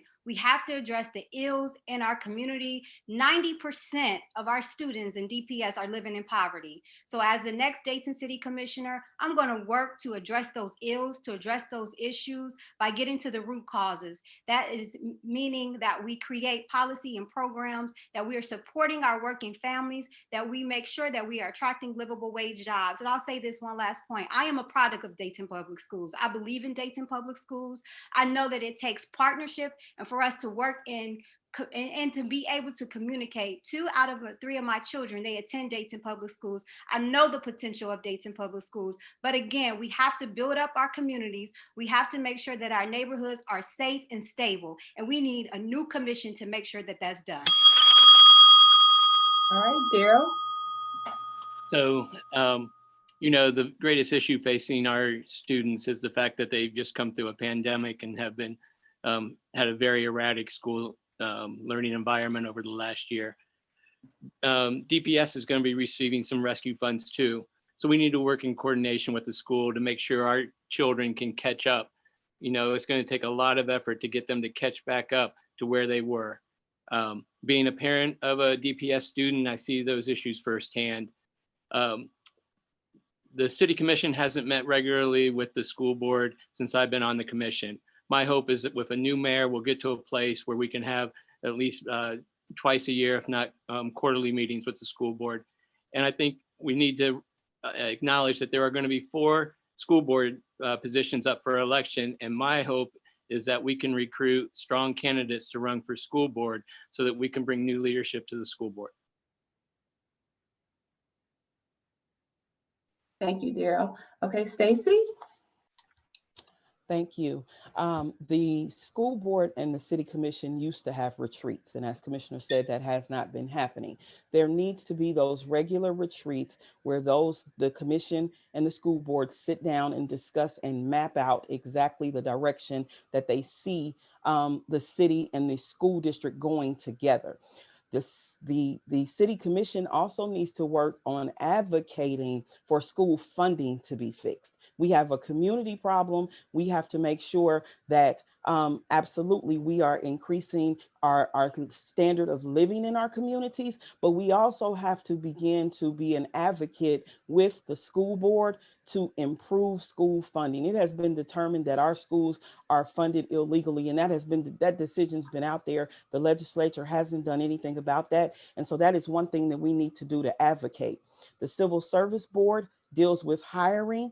We need to be more closely involved in that process as well. Thank you, Stacey, and thank you everybody for participating in today's debate. We are at the end, and this is your chance to do a 1-minute closing, and just be sure that you are answering why people should vote for you over the other candidates. I would like to start with Ms. Valerie. Well, thank you. Yes, I appreciate your getting us all involved in this forum tonight. There's a lot of issues facing the city of Dayton. A lot of it has been because of the tornado, because of COVID. There's all sorts of reasons, but we still have to address the problems, what has been presented to us. The city of Dayton is at an ebb. If we continue to allow our neighborhood to deteriorate, we won't have any income tax or property tax. So the property, there won't be property tax being paid. A lot of the property tax is not being paid. So we have to encourage stability in our neighborhoods, and we have to start working with our neighborhoods, all the people in our neighborhoods, and the city of Dayton needs to be the leader in that. And as a city commissioner, I'm committed to our neighborhoods. Thank you, Valerie. Scott, you're up next. Thank you. Well, while other candidates are telling you what they're going to do, I like to talk about what I've done because I have a track record. I'm the most qualified to address food deserts in Dayton. I've been running a mobile food pantry for 12 years, feeding 1,000 households. That's 3,000 people every month. Gem City Market is great, but that doesn't fix the problem. I have a background in advertising and marketing that I can use to promote our city, to attract business, and to help better communicate with our citizens. I'm passionate about education. We talked a little bit about working with the school board. We have about a 70% graduation rate. That means every year we have 300 kids not graduating from high school and having no access to a decent paying job. I'm into economic development, which is part of my background. I had a small business for 6 years. I've helped. Thank you. Thank Great you, to be here. Scott. All right, next up, Stacey. Thank you, Davida. Thank you again for having us. As I stated earlier, this is about the future of our community. This is about the direction of our community. And we have to have people who have experience. We have to have people who have vision. I have the ability and have brought people together for the last 30 years. And so I have the ability to build on what has worked. We have to absolutely not throw out everything that has worked. We have to take those models, we have to build on those models, and I have the ability to do that. I have the experience to take what isn't working and be a bridge to a brighter future. I have worked these budgets, I have dug deep, I have been creative in trying to figure out how we provide the necessary services to our citizens. I have worked in the community, I have worked with our children, I've been a mentor, and so I've done and been involved in this community, and I'll be a champion for the city of Dayton. Thank you, Stacey. Next up, Jared. The harsh reality in this country is when white people catch a cold, Black people catch the flu. So when Dayton is suffering, West Dayton suffers that much more.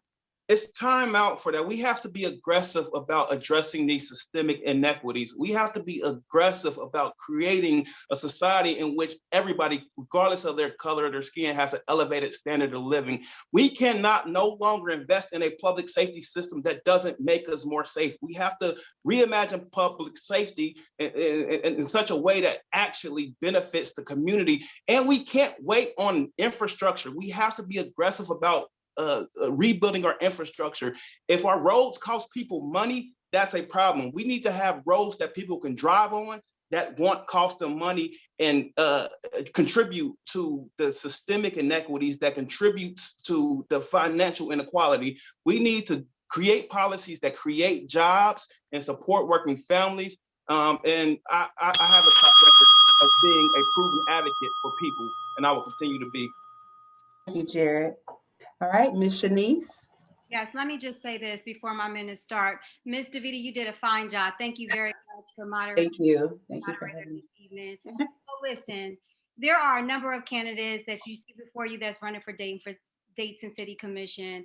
I have the proven track record. I have the experience and the passion to go along with that. I'm a former City of Dayton employee. I have done the job. I know how to do the job. And as mentioned before, day one, I don't need training grounds. I can get in there and get the job done. So I'm asking the voters in the City of Dayton to be intentional about who you vote for this election cycle, because I want you to vote as if your life depends on it, because it truly does. The fact that we have $147 million that's coming into the City of Dayton is huge. That means we're at a pivotal point. We need to address the ills in our community. We are labeled as one of the most impoverished cities in the country. That's unfortunate, and we need to do better. We need new leadership to push us over to address those issues.